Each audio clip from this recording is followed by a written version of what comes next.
Today we're exploring what might just be the nerdiest place on earth right in the center of Tokyo. This is Akihabara, an absolute fever dream of color, chaos, and nostalgia. Here, everything from the games, to the gadgets, to the girls in maid costumes is dialed up to 11. It feels like I'm doing something wrong. Like it's progressively more R-rated. This is the center of Japan's otaku culture, and we're here to see just how nerdy it can get. There's like seriously good players over here. Look how busy this place is. But beneath the surface of cute mascots and endless rows of crane games lies something deeper, a story of devotion, identity, and the human need to escape. We're here to dive into every corner of this crazy neighborhood, every must-see sights and a couple of hidden gems. And like all good stories, this one starts with breakfast, otaku style.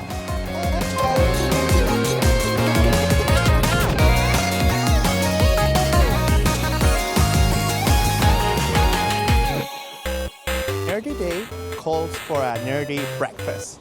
Kore kudasai. Arigatou gozaimasu. So we just got these ones.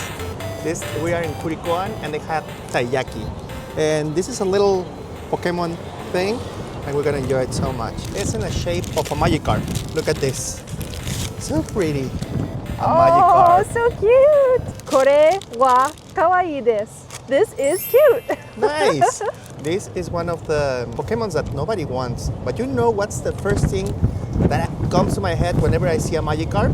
Is potential. Because this little fish can evolve into a Gyarados that is one of the most strong and feared creatures in the ocean. Every one of us, we can be a Magikarp with the potential to be a Gyarados. Are you saying that this also has potential to be a really freaking good breakfast? I think so. Oh my god. Está rico? Yep. One thing I'm learning in Japan, if you see anything custard, go for it. Anything whipped cream, go for it. They do a phenomenal job at custard here. This is kind of like a waffle stuffed with custard and it's warm and it's crispy but gooey inside. So good. There really wasn't much of a line either, so kind of a hidden little spot. I like it. Now that we're fueled up, it's time to start exploring this neighborhood and learn what it really means to be otaku. And it's much more than being a nerd. It's over-the-top dedication to any kind of subject, be it manga, electronics, trains, fashion, you name it. For some, it's a term of endearment, but for others, it carries a stereotype of someone too absorbed in their own world. There's no better place to see it in action than here in Akihabara's towering electronic stores. This is Yodobashi Akiba and it's the biggest electronics store in all Japan. It's like 10 stories and there's even an Apple store inside. So this is gonna be fun. We're gonna find a lot of things inside.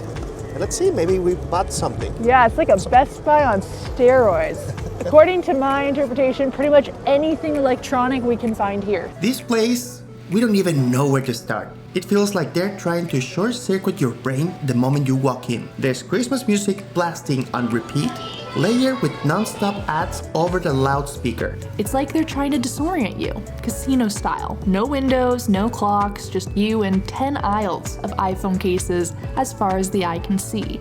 It starts with the basic external batteries or headphones, but then it gets weird. Like, why do I need a fan that's controlled by an app?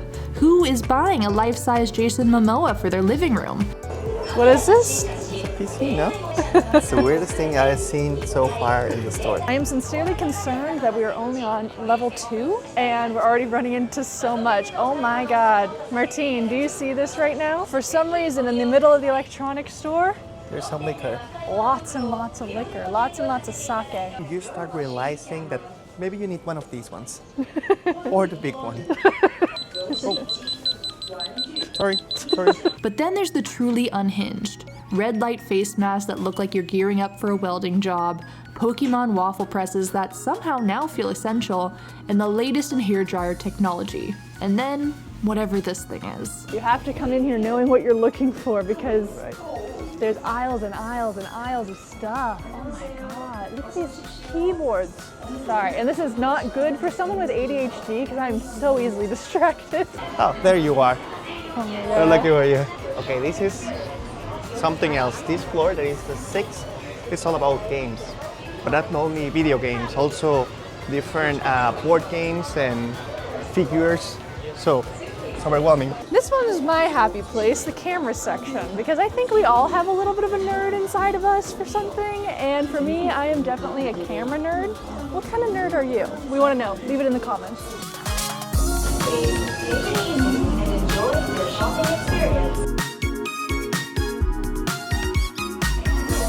Wow.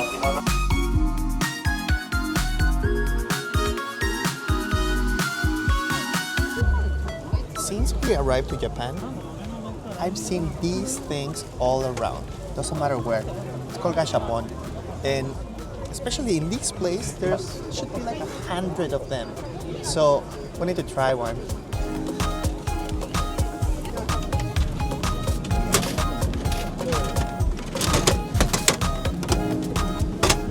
Oh, wow. Un Charizard.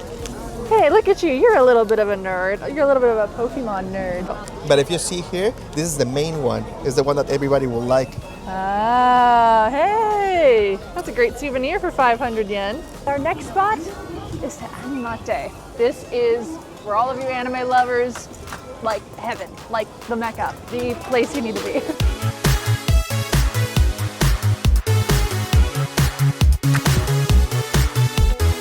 This store is one of the largest manga and anime shops in the world. Each floor has rows and rows of manga. What stands out, though, isn't just the size of the store. It's the variety. Manga here caters to everyone, from sweet stories about first love to dark, surreal adventures, and then there's the risque. Take Boys Love, for example, which is a manga of romantic male relationships. On the surface, it might seem niche, but it's one of the most popular genres among women readers. And then of course, there's hentai, the genre that openly dives into the explicit, even shocking themes. To outsiders, it might seem bizarre and even scandalous. But here, even in what appears to be a quiet and reserved country, there's a cultural acceptance of taboo content that might surprise you. Wow. Okay. As you go up the stairs, it gets progressively more R-rated.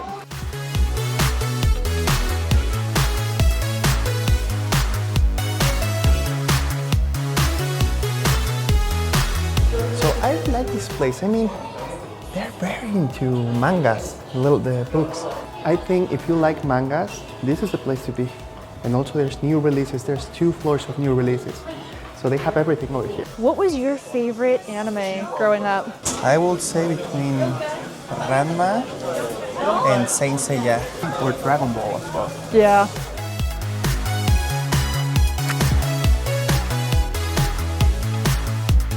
So we've satisfied the anime nerds.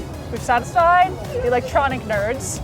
Now, I think we have another type of nerd we need to cater this video to. That's right, and it's gonna be a fun one because right now we're going to the arcades.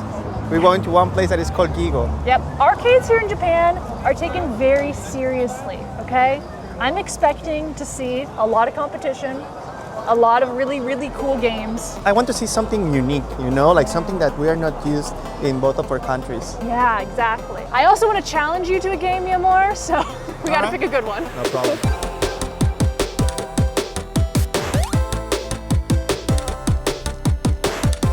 I thought it was a real person. Yoshi! Oh my gosh. So here at Gigo, we have 3 whole floors of crane games. How am I gonna choose which one to do?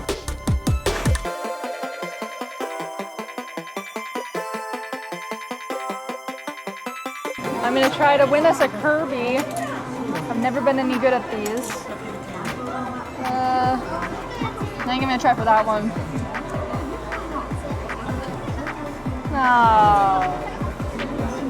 I don't see many people walking away with a prize. Let me just say that. I'm starting getting hungry, so I'm trying to get an octopus.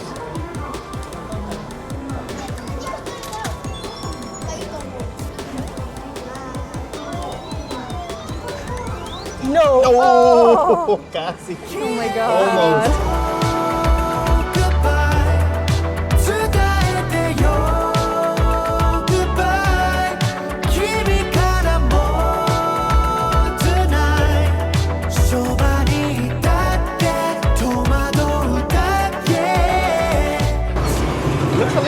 complicated.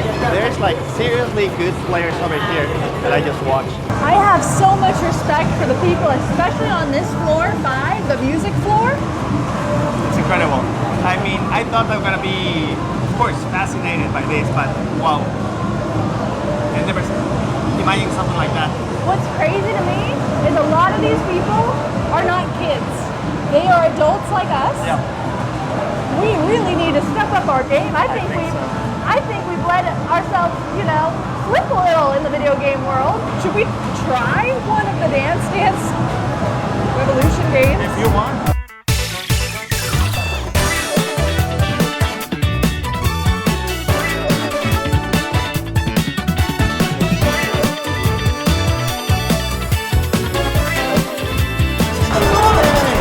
Your turn.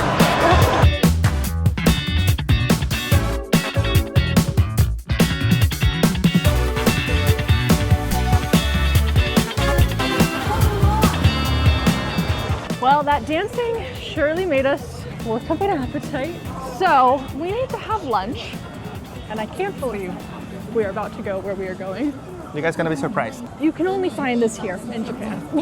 Definitely. In Akihabara, you cannot go more than a few steps without seeing women in maid outfits on the street. So of course, today's lunch is at a Maid cafe. These over-the-top cafes cater to a unique crowd of anime enthusiasts and people seeking connection in a city where loneliness has become an epidemic. Luckily, we're not the only couple here. I thought we will be the only couple over here. It's a primarily male crowd here, some solo males, but yet they have pricing discounts for students. Even preschool children can come here. So it feels like I'm doing something wrong being here, but I guess it's acceptable. Tokyo's fast-paced, high-pressure lifestyle leaves little room for socializing, and maid cafes have carved out quite a niche. The maids dressed in their frilly costumes straight out of an anime greet you with over-the-top enthusiasm, calling you master, and create an atmosphere where you're made to feel special, even if it's just for the duration of your omurice. We decided to visit one of the most well-known chains, Maid Dreamin', to see what it's all about, and they allow us to film ourselves, but not the maids. Once you're seated, the performance begins. These maids are triple threats. They dance, they sing, and they flirt with you, and if you're up to it, you can even pay for a photo with a maid or a performance. Martín gets to take a picture with one of the maids because he ordered one of the combos. I just wanted a beer. And the food here, it's horrible. They can't cook to save their lives, but they'll cast a spell over your food to make it sweeter and call you master, so somehow that makes it all worth it. Thank you. Thank you. Every time they bring you your food, they make you do something like with the heart, the other half part, this way, and they make you say, "This is so cute," you know, all in Japanese, of course, but we understood. We talked to some guys yesterday, and they told us they went to a maid cafe that they were like calling them master. It was getting a little. They had to like call their wives after. They were like, "Oh, it's getting a little crossing the line here." But no, Maid Dreamin' has been fun. It's just fun. It's just girls having fun, girls lip syncing, looking cute. And I'm having a blast here.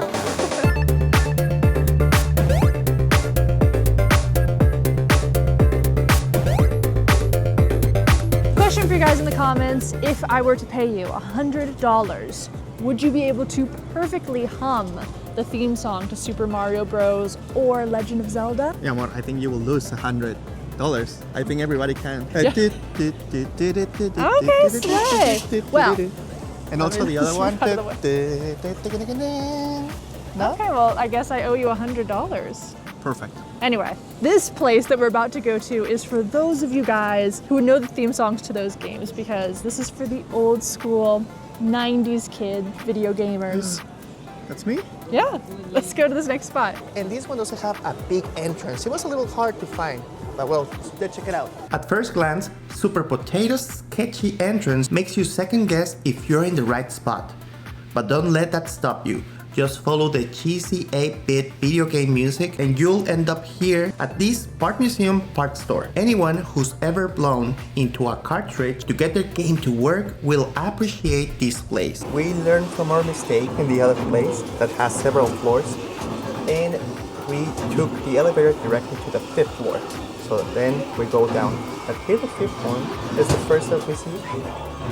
And it's impressive. It's so beautiful. All the retro games. And also even they have, I think, the stations you can also purchase. Of course, Japanese candies, beverages. It feels amazing. Also how it's decorated and all the retro games. I think a lot of people don't realize that this is here.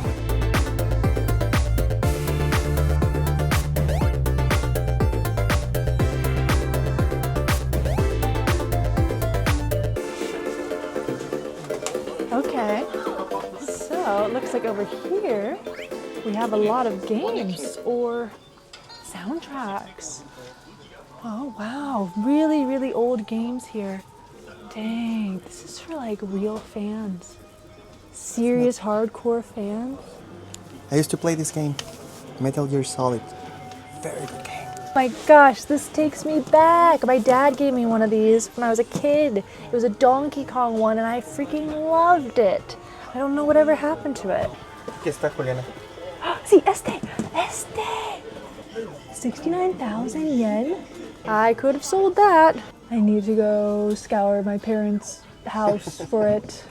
I think for sure this is my favorite spot of the day. It is just a trip down memory lane. I think we got to live like every type of nerd possible today. Yeah, we watched some weird things, but also some interesting ones. I think it's only gonna get weirder. I think this is just the tip of the iceberg here in Japan. We have 8 more videos coming out of our time here, I think.